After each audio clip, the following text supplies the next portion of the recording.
Radhe classes rings की online कक्षा में आपका स्वागत है। वेटनरी के ऐसे ही वीडियो देखने के लिए हमारे चैनल को लाइक करें, शेयर करें, सब्सक्राइब करें और साथ ही घंटी के बटन को दबाएं जिससे हमारी वीडियो का नोटिफिकेशन आपको सबसे पहले मिले। हाँ तो प्यारे दोस्तों, आज हम क्लास लेंगे एनेस्ट्रस पे, फिर हम आगे की क्लास लेंगे रिपीट ब्रीडिंग पे। क्योंकि कुछ दोस्तों के कमेंट्स आए थे अपने यूट्यूब चैनल पर कि सर हमें फील्ड में ऐसे बहुत सारे केसेस मिलते हैं, जानवर हीट में नहीं आते, मादा पशु गाय भैंस, और हम लगातार इलाज भी देते हैं लेकिन फिर भी हीट प्रोड्यूस नहीं होती उनमें। तो जो एनेस्ट्रस है, it's a very big problem in the field conditions. और रिपीट ब्रीडिंग भी बार बार हम एआई करते हैं लेकिन इसके बावजूद भी जानवर ठहरता नहीं है या कंसेप्शन नहीं होता या प्रेग्नेंट नहीं होता, जिसे हम रिपीट ब्रीडिंग कहते हैं। तो प्यारे दोस्तों, आज हम क्लास लेंगे एनेस्ट्रस पर।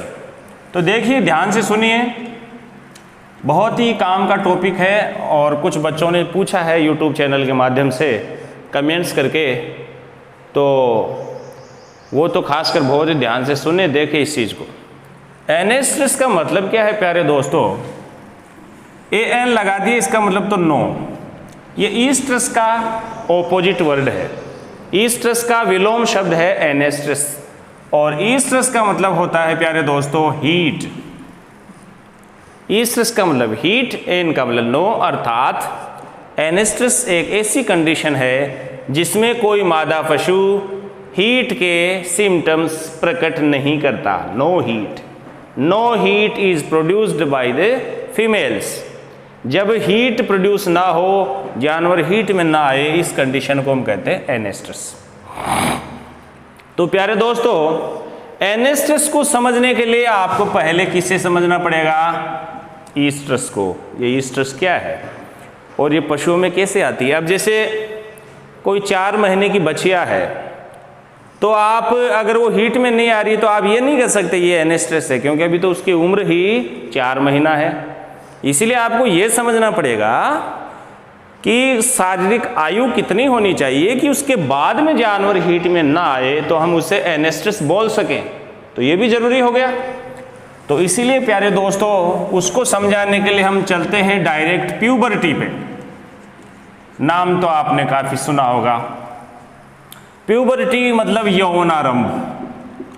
प्यारे दोस्तों, जैसे कि हिंदी में ये नाम है यौवनारंभ, यानी यौवन अवस्था का आरंभ होना। और यौवन अवस्था का मतलब होता है जब जानवर प्रथम हीट प्रकट करे। कहने का मतलब यह है, प्यूबर्टी एक ऐसी आयु है या एक ऐसा समय है जब कोई भी मादा पशु हीट के लक्षण प्रकट करे। फर्स्ट टाइम जीवन में फर्स्ट हीट, यानी अपीयरेंस ऑफ फर्स्ट हीट, यानी प्रथम हीट का प्रकटीकरण। जब किसी भी पशु में उसके जीवन की पहली हीट आए तो इस अवस्था को हम क्या कहते हैं प्यारे दोस्तों? प्यूबर्टी। और ये प्यूबर्टी की जो एज है सभी पशुओं में अलग अलग होती है, तो अपने को समझना पड़ेगा फिर इसको। प्यूबर्टी के बारे में देखिए, इसकी एज सभी पशुओं में, तो हम उसको क्या कह सकते हैं प्यारे दोस्तों? Pubertal age. अब ये भी सवाल बहुत सारे एग्जाम्स में आते हैं ऐसे कि निम्न पशु में या फलाना पशु में प्यूबर्टी की आयु होती है या यौवनारंभ की आयु होती है, या इस पशु में प्रथम हीट प्रकट होने का लगभग समय है। इस प्रकार के सवाल आएंगे तो उसका जवाब दे पाएंगे तब जब आप पढ़ेंगे, जब मैं बता रहा हूँ उस तरीके से। देखिए प्यारे दोस्तों, बड़े ही इंटरेस्टिंग तरीके से मैं आपको पढ़ाऊँगा। 6 महीने से लेके 12 महीना, ये प्यारे दोस्तों सबको आप माह समझना है। 6 माह से 12 महीने कुछ पशुओं में प्यूबर्टी की आयु है, कुछ पशुओं में 12 महीने से लेके 18 महीने तक की प्यूबर्टी आयु है, कुछ पशुओं में 18 से 24 महीने तक प्यूबर्टी की आयु है, और कुछ पशुओं में 24 से 30 महीने और कुछ में 24 से 40 महीने। ये सब महीने हैं, ठीक है। ऊंट में अलग से आपको याद रखना है 3 से 5 साल। ये किस में है? ऊंट में। और इसमें भी ध्यान रखने वाली बात के प्यारे बच्चों, 3 से 5 की जो रेंज है, इसमें 3 से 4 साल और 4 से 5 साल आप अलग अलग लिख लेंगे तो और भी अच्छा रहेगा। 3 से जो 4 साल है, ये साल है या माह नहीं है अब की बार, तो 3 से 4 साल तो हो गई मादा ऊंट में, जिसे हम सांड कहते हैं, और 4 से 5 साल होगी नर ऊंट में प्यूबरिटी की आयु। ये ऊंट राजस्थान का राज्य पशु है, जिसके बारे में आपको बता चुका हूँ। अब देखिए प्यारे दोस्तों, 6 से लेके 12 महीने कौन कौन से पशुओं में है, तो याद रखिए छोटे पशुओं में शीप, गोट और पिग्स। ठीक है, मादा शीप को हम बोलते हैं ईव, गोट को बोलते हैं डोई, और पिग्स को बोलते हैं क्या, पिग को क्या बोलते हैं सो, SOW। तो इस प्रकार से 6 से 12 महीने प्यूबर्टी की आयु किन किन पशुओं में होती है, शीप, गोट और पिग्स में। अब प्यारे दोस्तों, इसमें 2 और बढ़ा दीजिए, 6 में 2 बढ़ाते हो 8 हो गया, 12 में 2 कम कर दिए तो ये हो गया 10, यानी इनके बीच में ही 6 से 12 महीने के बीच में आ गया 8 से 10 महीने। और ये 8 से 10 महीने किस में है प्यारे दोस्तों, डॉग्स में। कुत्तों में प्यूबर्टी की आयु है 8 से 10 महीने। ठीक है, फिर इसके बाद में देखिए 12 से 18 महीने, तो 12 से 18 महीने प्यारे दोस्तों क्रॉस ब्रेड काऊ में, यानी संकर नस्ल की गाय, क्रॉस ब्रेड काऊ यानी संकर नस्ल की गाय। ठीक है प्यारे दोस्तों, 12 महीने से 18 महीने यानी 1 साल से 1.5 साल। फिर 18 से 24 महीने किस में है, हॉर्स में। घोड़े घोड़ियों में प्यूबर्टी की आयु है 18 से 24 महीने यानी 1.5 साल से 2 साल।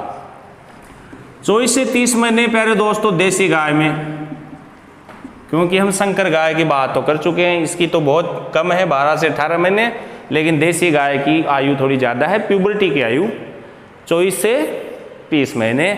और 24 से 40 महीने है प्यारे दोस्तों बफेलो की, भैंस की प्यूबर्टी की आयु है तो 24 से 40 महीने। मादा ऊंट की प्यूबर्टी आयु है 3 से 4 साल, नर ऊंट की प्यूबर्टी आयु है 4 से 5 साल, और शीप गोट डॉग की है 6 से 12 महीने। कुत्ते कुत्तियों की 8 से 10 महीने, संकर गाय की 12 से 18, घोड़ों की 18 से 24।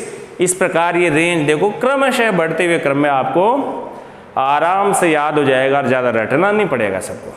ठीक है प्यारे दोस्तों,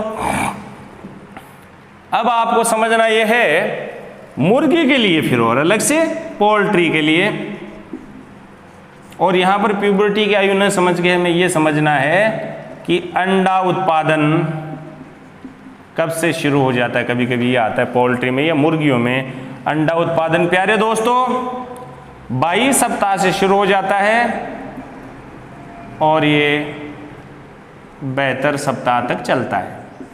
वीक्स 22 वीक्स से लेके 72 वीक्स, कई कई किताबों में यहाँ 24 सप्ताह भी है। ठीक है, 24 या 72 यानी 3 गुना समय देख लीजिए, 24 दूना 48, 24 या 72। 24 सप्ताह से 72 सप्ताह के बीच की अवधि में ये पोल्ट्री अंडा उत्पादन करती है। और अंडे देने वाली मुर्गियों को हम क्या कहते हैं प्यारे दोस्तों, लेयर्स। ठीक है, क्योंकि ब्रॉयलर्स तो मीट के लिए पालते हैं और वो तो हम 40 से 60 दिन पालते हैं, ध्यान रखिए। ये भी कभी कभी आ जाता है अधिकतम 60 दिन तक, ब्रॉयलर्स को तो अधिकतम 60 दिन तक, और 40 दिन तो ये है, ज़्यादातर तो 40 दिन में बैच निकाल देते हैं।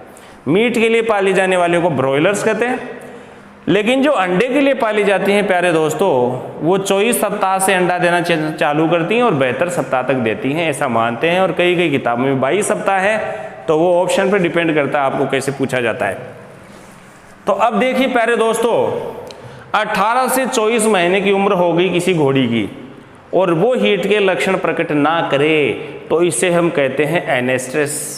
अब कोई घोड़ी का बच्चा है, अभी वो 12 महीने का है और हीट में नहीं आ रही है, तो आप ये नहीं कर सकते भाई इसको एनेस्ट्रेस है। क्यों?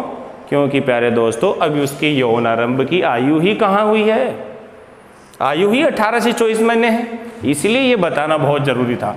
अब प्यारे दोस्तों, प्यूबर्टी की आयु शुरू होने के बावजूद किसी पशु में हीट ना आए तो उसे कहते हैं एनेस्ट्रेस। अब ये हीट आएगी कैसे, देखिए इसका इलाज कैसे होगा। प्यारे दोस्तों बहुत ही सिंपल शब्दों में समझाऊंगा। हीट पैदा करने के लिए कि हीट को आपको पैदा करना है तो आपको दो चीज़ों का ध्यान रखना है। नंबर 1, ईस्ट्रोजन की सांद्रता शरीर में बढ़ानी पड़ेगी, क्योंकि ईस्ट्रोजन नाम ही ये है। देखो, ईस्ट्रो का मतलब है हीट, ईस्ट्रस, और जन का मतलब जनरेट करना यानी बनाना। हीट को पैदा करने वाला हार्मोन कौन सा है? ईस्ट्रोजन। तो फिर इसकी सांद्रता ज़्यादा होनी चाहिए हीट में लाने के लिए पशु। तो पशु हीट में कब आएगा? जब ईस्ट्रोजन बढ़ेगा। और दूसरा, प्रोजेस्टेरोन कम होगा। ये दो चीज़ें ध्यान रखिए प्यारे दोस्तों। जानवर हीट में कब आता है? जब प्रोजेस्टेरोन कम हो और ईस्ट्रोजन ज़्यादा हो। ये दोनों एक दूसरे के उल्टे हैं, तो ध्यान रखना, ईस्ट्रोजन ज़्यादा हो, प्रोजेस्टेरोन कम हो तो जानवर हीट में आता है। तो इलाज भी फिर यहीं से निकल के आएगा। देखिए कैसे। ईस्ट्रोजन को बढ़ाने के लिए आप ऐसे कैसे बढ़ाओगे ईस्ट्रोजन? पहले ये समझना पड़ेगा कि ईस्ट्रोजन को पैदा कौन करता है, फिर वही ना आप कुछ ना कुछ करोगे। तो ईस्ट्रोजन को पैदा करता है ओवरी पे मौजूद फॉलिकल्स। प्यारे दोस्तों, ये मैं क्लास में भी बता चुका हूँ आपको। मैच्योर ग्राफियन फॉलिकल की थीका कोशिकाओं से निकलता है ईस्ट्रोजन। तो प्यारे दोस्तों, ओवरी की फॉलिकल से क्या निकलता है? ईस्ट्रोजन। तो फिर ईस्ट्रोजन को बढ़ाने के लिए आपको ओवरी पे मौजूद फॉलिकल्स को भी बढ़ाना पड़ेगा या बनाना पड़ेगा। ओवरी पे जितनी फॉलिकल्स बनेगी या ओवरी पे जितनी अच्छी फॉलिकल बनेगी उतना ही ईस्ट्रोजन निकलेगा। ठीक है, तो बताइए ओवरी पे फॉलिकल बनाने के लिए कौन सा हार्मोन चाहिए? इलाज क्या हो गया? ऑटोमेटिक ही, जो FSH को बढ़ाए। यारे दोस्तों, FSH को बढ़ाए, क्योंकि फॉलिकल कौन बना रहता है? Follicle stimulating hormone. इसका नाम ही है फॉलिकल स्टिमुलेटिंग हार्मोन। ये फॉलिकल को स्टिमुलेट करता है, बनाता है। तो FSH आपको लगाना है, फॉलिकल बनेगा। और FSH किसकी तरह काम करता है? मैंने पहले बता दिया। ये FSH किसकी तरह काम करता है? ECG की तरह। ध्यान रखिए, ये इसके समतुल्य है। LH ल्यूटिनाइजिंग हार्मोन HCG की तरह है। हमेशा मैं बहुत बार बताता हूँ, ल्यूटिनाइजिंग हार्मोन HCG की तरह काम करता है। ह्यूमन कोरियोनिक गोनाडोट्रोपिन और LH दोनों का काम एक है।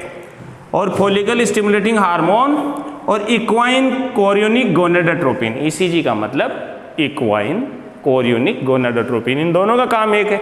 तो या तो ये लगा दीजिए, ये लगा दीजिए। और प्यारे दोस्तों ध्यान रखिए, अगर ये भी आपसे नहीं लगता है तो लगा दीजिए GnRH, ये भी लगा सकते हैं। गोनाडोट्रोपिन रिलीजिंग हार्मोन, ये मैं बता चुका हूँ। आप क्लास में YouTube पे जाकर देखिए, पहली ही क्लास है जिसमें मैं बता चुका हूँ। गोनाडोट्रोपिन रिलीजिंग हार्मोन निकलता है हाइपोथैलेमस से। अपने शरीर में 7 अंतःस्रावी ग्रंथियां हैं, जिनमें एक है हाइपोथैलेमस, जो अंतःस्रावी तंत्र और तंत्रिका तंत्र के बीच की योजक कड़ी है, जिसका नाम है हाइपोथैलेमस। इस हाइपोथैलेमस से निकलता है गोनाडोट्रोपिन रिलीजिंग हार्मोन। ये पीयूष ग्रंथि पे जाता है प्यारे दोस्तों। कहाँ जाता है? पीयूष ग्रंथि पे। और पीयूष ग्रंथि को गोनाडोट्रोपिन रिलीज करवाने के लिए दबाव डालता है। बिना दबाव के तो आजकल कोई काम करता ही नहीं है। अब आप तो जानते हैं। तो गोनाडोट्रोपिन रिलीजिंग हार्मोन पीयूष ग्रंथि पे दबाव डालता और पीयूष ग्रंथि की अग्रपाली से, फिर मैं आपको बता चुका हूं प्यारे दोस्तों, क्या बता चुका हूं? गोपाल जाट। ओके, क्या बता चुका हूं? Gopal Jat. Gonadotropin, prolactin, growth hormone, adrenocorticotropic hormone और थायरोट्रोपिक हार्मोन। इस ग्रोथ हार्मोन को सोमेटोट्रोपिक हार्मोन भी बोलते हैं, STH सोमेटोट्रोपिक हार्मोन, इसी ग्रोथ हार्मोन को बोलते हैं। कोई दिक्कत नहीं, वो अपने ज़्यादा सिलेबस में, ये याद रखिए गोनाडोट्रोपिन। तो पीयूष ग्रंथि की अग्रपाली से निकलने वाले जो हार्मोन्स हैं गोपाल जाट, इनमें से इस गोनाडोट्रोपिन को स्रावित कराता है। और गोनाडोट्रोपिन में 2 हार्मोन आते हैं, FSH और LH। तो जब आप GnRH लगाएंगे तो FSH और LH दोनों ही बनेंगे। FSH का काम है ओवरी की फॉलिकल को स्टिमुलेट करके, डेवलप करके ग्राफियन फॉलिकल में बदलना। और LH का काम क्या है? इस फॉलिकल में मौजूद ओवा को बाहर निकालना। ओवा बाहर कब निकलेगा? जब ये फॉलिकल रप्चर होगी। तो जैसे आया ल्यूटी, ये ल्यूटिनाइजिंग हार्मोन है। जैसे ही आया ल्यूटी, ग्राफियन फॉलिकल फूटी और ग्राफियन फॉलिकल फूटने से क्या निकलेगा? ओवा। समझ में आ गई बात? तो GnHRH भी लगा सकते हैं। और GnHRH प्यारे दोस्तों मार्केट में किस नाम से मिलता है? Buserelin acetate. ठीक है, तो बुसेरेलिन एसीटेट ही GnHRH है।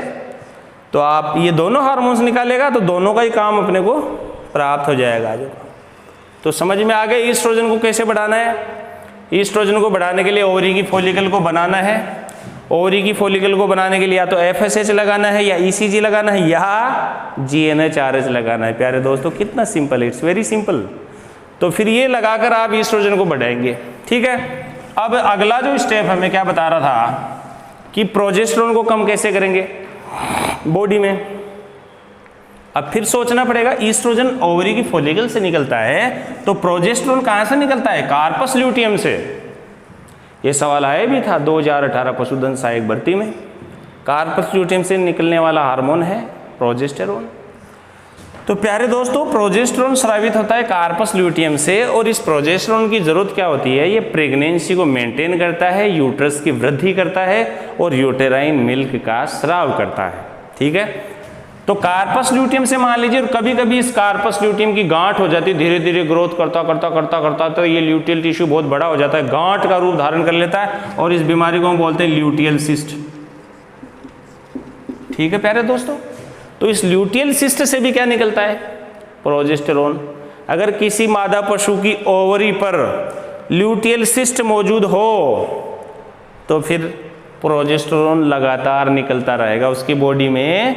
इस ल्यूटियल सिस्ट से खूब सारा प्रोजेस्टेरोन निकलेगा और प्रोजेस्टेरोन ज़्यादा रहेगा तो जानवर हीट में आएगा ही नहीं, क्योंकि मैं पहले ही बता चुका हूँ प्रोजेस्टेरोन जब कम होगा तो जानवर हीट में आएगा। तो फिर तीसरा एक है परसिस्टेंट कार्पस ल्यूटियम। इसका मतलब क्या है? जब कार्पस ल्यूटियम रेग्रेस ना हो और वो लगातार बनी रहे, इसी को हम बोलते हैं persistent corpus luteum. Corpus luteum को रेग्रेस करने वाला हार्मोन है PGF2 अल्फा। कभी कभी उसके अभाव में कार्पस ल्यूटियम घिस नहीं पाती, मिट नहीं पाती और ये बनी रहती है लगातार, इसी को हम बोलते हैं परसिस्टेंट कार्पस ल्यूटियम। तो इससे भी कौन सा हार्मोन निकलता है? प्रोजेस्टेरोन। तो प्यारे दोस्तों Cl हो, ल्यूटियल सिस्ट हो या PCL हो, इन सभी से निकलता है प्रोजेस्टेरोन। और ये जब तक निकलता है प्रोजेस्टेरोन तब तक जानवर हीट में नहीं आता। यही तो हम कहना चाह रहे हैं भाई। तो फिर जैसे ईस्ट्रोजन को बढ़ाने के लिए आपने ओवरी की फॉलिकल को बनाया तो प्रोजेस्टेरोन को कम करने के लिए फिर इनका क्या करोगे? इनको मिटाना पड़ेगा, इसको बनाना पड़ेगा, इसको मिटाना पड़ेगा। ये जब मिट जाएगा तो फिर प्रोजेस्टेरोन कौन लाएगा?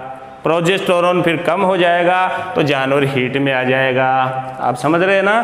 तो इन तीनों को रिग्रेस करना है, मिटाना है। एक को बनाना है, एक को मिटाना है, सिंपल। तो जानवर हीट में तो आएगा ही। इन तीनों को मिटाने वाला जो हार्मोन है उसका नाम है PGF2 अल्फा।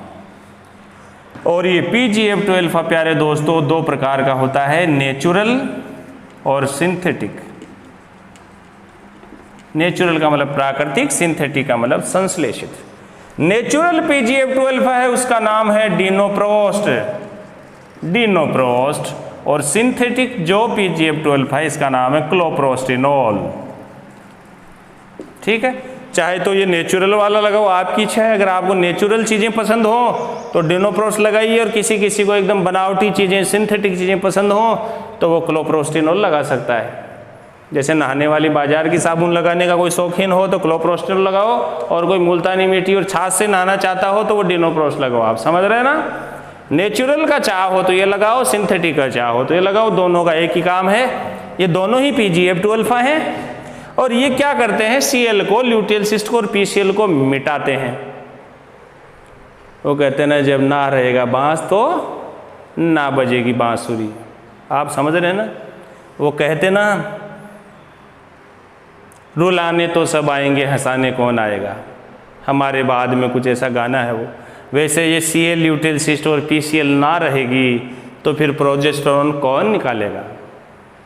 इनके अभाव में प्रोजेस्टेरोन नहीं निकलेगा तो प्रोजेस्टेरोन धीरे धीरे धीरे धीरे शरीर से डाउन होता जाएगा। और प्रोजेस्टेरोन की सांद्रता जैसे ही डाउन हो जाएगी, मैं आपको बताता हूँ, ये पॉजिटिव फीडबैक देता है हाइपोथैलेमस को। ये भी मैं बता चुका हूँ, चाहे तो आप वैसे समझ लीजिए चाहे कैसे भी समझ लीजिए।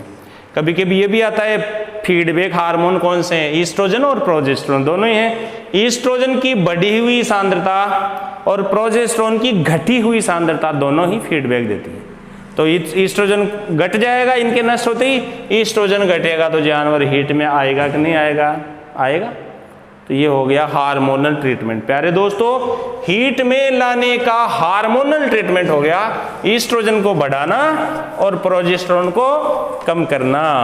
लेकिन हमेशा ही हार्मोन से नहीं के लिए, डोंट प्ले विथ हार्मोन्स, हमेशा याद रखिए, ऑलवेज रिमेंबर दैट। सबसे पहले आपको हार्मोन्स काम में नहीं लेने, ये तो मजबूरी में लास्ट में काम में लेने। उससे पहले मैं आपको बताऊं प्यारे दोस्तों, हीट पैदा करने के लिए और क्या क्या चाहिए, ध्यान रखिए, विटामिन चाहिए, मिनरल्स चाहिए। हीट पैदा करने के लिए क्या क्या चाहिए, विटामिन चाहिए, मिनरल्स चाहिए, और कुछ ऐसे ग्रीन फोडर चाहिए जिसमें क्या हो, फाइटोएस्ट्रोजेंस हो। देखो नाम ही है फाइटोएस्ट्रोजेंस। ईस्ट्रोजन यानी वही गर्मी में लाने वाला हार्मोन, फाइटो का मतलब पौधे, पौधों में मिलने वाला ईस्ट्रोजन।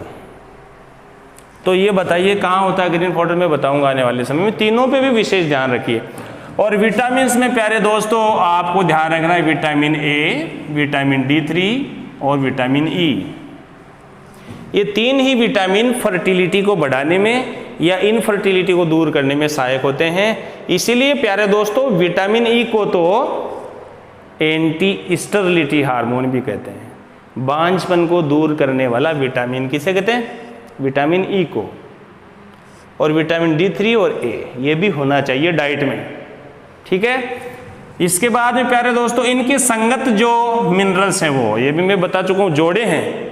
4 जोड़ी भगवान ने बनाई है, विटामिन ए से, विटामिन D3 से, विटामिन ई से और विटामिन सी से।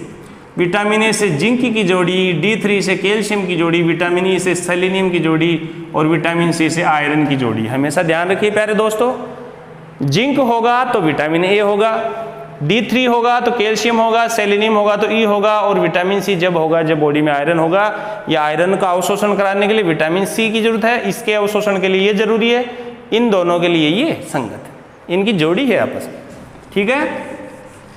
तो ए से जिंक, ये मिनरल्स की बात करूँ तो जिंक चाहिए, कैल्शियम चाहिए और सेलेनियम चाहिए, और साथ में 3 चीजें और चाहिए, कॉपर, कोबाल्ट और आयोडीन। प्यारे दोस्त हो गई सिंपल।